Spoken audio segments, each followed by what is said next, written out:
saya Tika.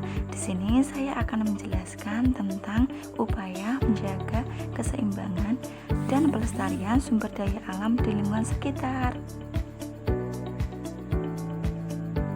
Yeay, mari kita belajar bersama. Sebelum memulai belajarnya, kita baca bismillah terlebih dahulu ya. Bismillahirrohmanirrohim. Yang pertama, mengapa menjaga keseimbangan dan pelestarian sumber daya alam di lingkungan sekitar itu penting? Karena untuk kelangsungan hidup, seluruh makhluk bergantung pada kedua hal tersebut. Apabila keseimbangan alam tidak dijaga, alam akan semakin rusak dan tidak sehat. Sumber daya alam yang ada di dalamnya juga dapat tercemar. Tak hanya itu, SDA juga bisa habis di masa depan.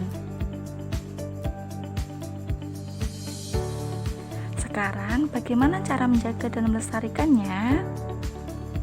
Yang pertama, membuang sampah pada tempatnya. Dan yang kedua, menanam pohon. Yang ketiga, membersihkan lingkungan.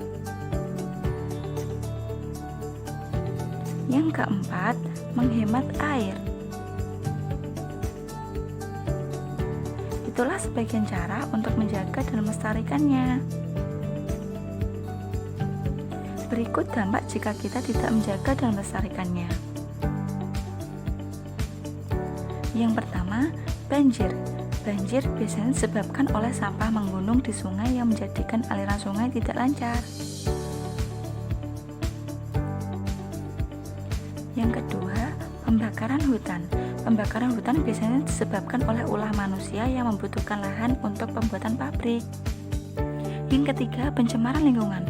Pencemaran lingkungan biasanya disebabkan oleh pembuangan limbah yang sembarangan, menjadikan pencemaran air yang melebar sampai ke pemukiman.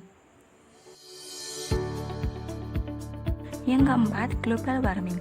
Global warming biasanya disebabkan oleh penggundulan hutan dan pembakaran hutan.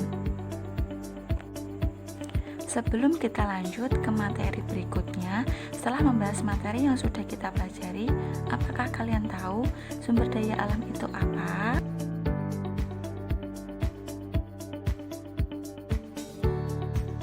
Sumber daya alam adalah segala sesuatu yang memiliki nilai tambah dan sudah ada secara alami, tanpa perlu campur tangan dari manusia.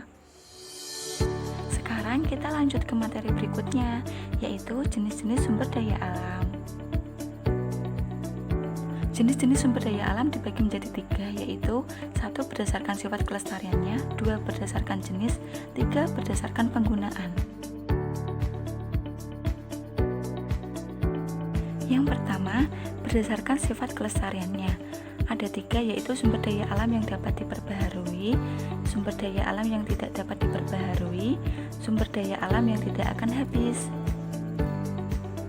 Mari kita bahas masing-masing ciri-cirinya. Yang pertama, sumber daya alam yang dapat diperbaharui. Ciri-cirinya: 1.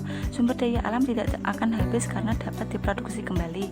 2. Kuantitas dan kualitas sumber dayanya tergantung pada manajemennya atau pengelolaannya. Yang kedua, sumber daya alam yang tidak dapat diperbaharui. Ciri-cirinya: sumber daya alam yang akan habis karena tidak dapat diproduksi kembali. Yang terakhir, sumber daya alam yang tidak akan habis. Ciri-cirinya: sumber daya alam yang selalu tersedia secara berkelanjutan. Yang kedua, berdasarkan jenis. Ada 2, yaitu sumber daya alam hayati atau biotik yang berasal dari kehidupan atau makhluk hidup, dan sumber daya alam non-hayati atau abiotik yang berasal dari benda mati atau bukan makhluk hidup. Ketiga, berdasarkan penggunaan. Ada 2, yaitu sumber daya alam penghasil bahan baku digunakan untuk menciptakan benda lain dengan nilai guna yang lebih tinggi, dan sumber daya alam penghasil energi digunakan energinya untuk memasak, menggerakkan kendaraan, atau mesin industri. Selanjutnya, hal yang harus diperhatikan dalam memanfaatkan sumber daya alam. Yang pertama, adanya pertamanya faktor keterbatasan akan sumber daya alam. Yang kedua, penyebaran sumber daya alam tidak merata. Yang ketiga, sumber daya alam ada yang dapat diperbaharui dan ada yang tidak dapat diperbaharui.